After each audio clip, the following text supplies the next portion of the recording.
បងប្អូនធ្វើជាមនុស្សយើងកុំខ្វល់ពីពាក្យសម្ដីអ្នកជំនាញខ្លួនច្រើនពេកចាមិនមែនថាមិនឲ្យមិនខ្វល់ទេបងប្អូនទាំងគ្នាសម្ដីណាដែលល្អធ្វើឲ្យយើងរីកចម្រើនយើងក៏ស្ដាប់ទៅ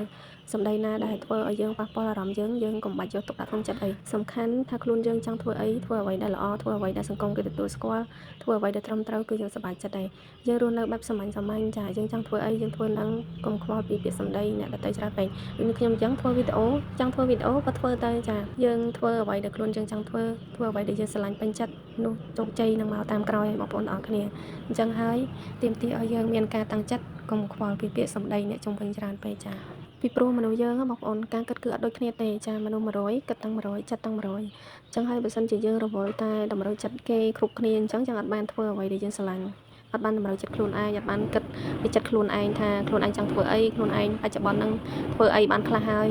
ដោយសារតែយើងឡាយខ្វាយខ្វល់នឹងជីវិតអ្នកដទៃចាខ្វាយខ្វល់នឹងចិត្តគេរិះគន់មកយើងអញ្ចឹងណាបងប្អូនហើយក៏កុំទៅតូចចិត្តនឹងវាសនាគេ